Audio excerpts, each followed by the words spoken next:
Hello so guys everyone dear student, मैं हूं रणधीर आपके साथ। आप सभी का वेलकम है आपके अपने यूट्यूब चैनल मैथ एसेंडो में। आइए हम जानते हैं आज एनसीईआरटी बुक क्लास 10th के प्रश्नावली 3.3 के क्वेश्चन नंबर 3 के पहले, दूसरे, तीसरे, चौथे, पाँचवें और छठे नंबर को। तो हमारे साथ बने रहिए और आप अच्छी ढंग से जानिए इसे कि आखिर बनेगा कैसे। अगर यदि आपको समझ में आ जाए वीडियो को देख करके तो आप लास्ट में बेल आइकन घंटी तथा सब्सक्राइब बटन को दबाना नहीं भूलिएगा, जिससे सारी अप टू डेट आपको मिलता रहेगा और आप एंजॉय के साथ पढ़ते रहेंगे। चलिए आज हम देखते हैं क्वेश्चन नंबर 3 है, निम्न समस्याओं में रेखिक समीकरण युग्म बनाइए और इनके हल प्रतिस्थापन विधि द्वारा ज्ञात कीजिए। यहाँ 1 to 6 लिखा हुआ है। आपका 1 to 6 में पहले नंबर दो संख्याओं का अंतर 26 है और वह संख्या दूसरी संख्या की 3 गुनी है, उन्हें ज्ञात कीजिए। हमें x और y का मान ज्ञात करने के लिए कह रहा है कि आपका सवाल क्या है, दो संख्याओं का अंतर कह रहा है आपका 26 है और पहली संख्या दूसरी संख्या का 3 गुना है, तो आप वह संख्या x y को निकालें। तो आइए हम क्या करेंगे, सबसे पहले हम क्या करेंगे, पहली संख्या क्या होगा हमारा, मान लेंगे। माना कि पहली संख्या हल में, माना कि पहली संख्या बराबर x, दूसरी संख्या बराबर क्या मान लेते हैं, दूसरी संख्या बराबर y मान लेते हैं। अब क्या होगा, अकॉर्डिंग टू क्वेश्चन, यानी इसको हिंदी में प्रश्नानुसार कह सकते हैं। प्रश्नानुसार क्या होगा आपका, x minus y is equal क्या हो जाएगा आपका 26। ये समीकरण 1 हो गया आपका।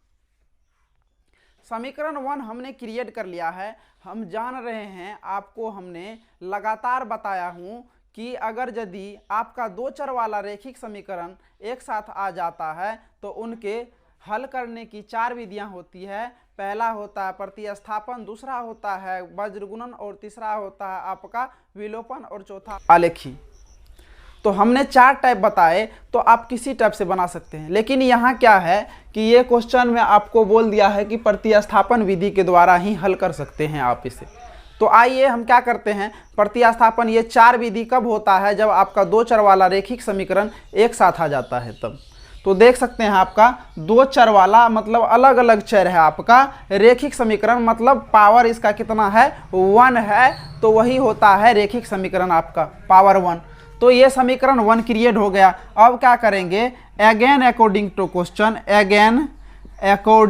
क्वेश्चन का मतलब कह रहा है कि आपका पहली संख्या दूसरी संख्या का, तो पहली संख्या हमारा x है और y कर लेते हैं। तो पहली संख्या जो है ना दूसरी संख्या का 3 गुनी है, तो इसका मतलब ये पहले से 3 गुनी है। अब क्या करेंगे, इसमें अगर यदि हम 3 से गुना करेंगे तो इसके बराबर होगा। तो आइए हम कर लेते हैं, क्या करते हैं, x और 3y कर लेंगे, इसको 3 गुनी कर लेते हैं। अब क्या होगा, x इधर इसको ले आएंगे तो 3y इज इक्वल क्या हो जाएगा 0। ये समीकरण आपका 2 आ गया।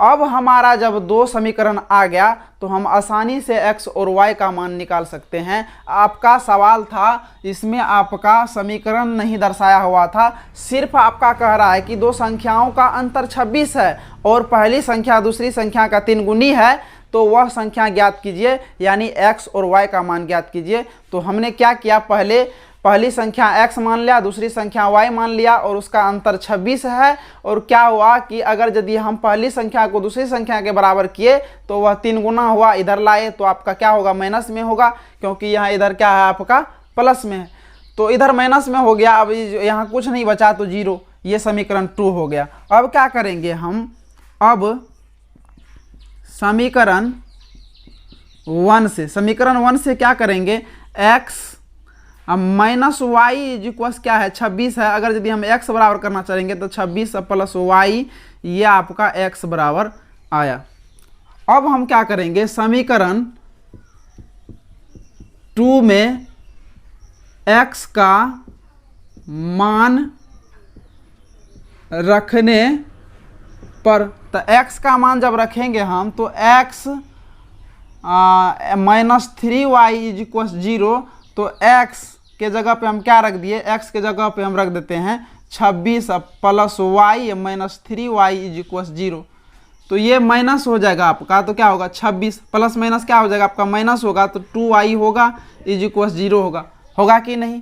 अगर यदि हम इसको उठा के हम उस साइड लेके चले जाते हैं तो -2y -26 होगा कि नहीं होगा। तो आपको कहीं दिक्कत हो रहा तो आप तुरंत क्या हमको बोलिए, हम उसके लिए क्या करेंगे, आपको अच्छी ढंग से बताने का कोशिश करेंगे। अब ये माइनस आपका कैंसिल हो गया। अब y बराबर आपका क्या हो जाएगा, यहाँ 26 बाय क्या हो जाएगा 2, ये 2 आपका इधर मल्टीपल में है, इधर आपका गया तो डिवाइड में हो गया। अब क्या करेंगे, आप जान रहे हैं कि 2 से जब कटाएंगे तो y बराबर आपका क्या हो जाएगा 13 आएगा ही, 13 आएगा। तो y का मान हमने निकाल लिया। अब तो हमने एक संख्या का मान निकाल लिया।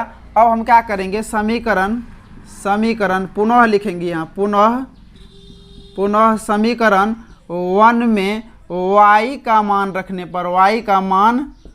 रखने पर, तो रखने पर क्या होगा, अब देख लीजिए, रखने पर हम समीकरण 1 है आपका x - y इज इक्वल क्या है आपका 26 है, तो यहाँ हम वो x - y के जगह पर 13 रख सकते हैं इज इक्वल 26। अब x बराबर हम क्या कर सकते हैं 26 प्लस 13 करेंगे इधर, तो x बराबर हमारा क्या हो जाएगा भैया, इधर 9 होगा और 3 होगा, आपका x बराबर ये मान आ गया।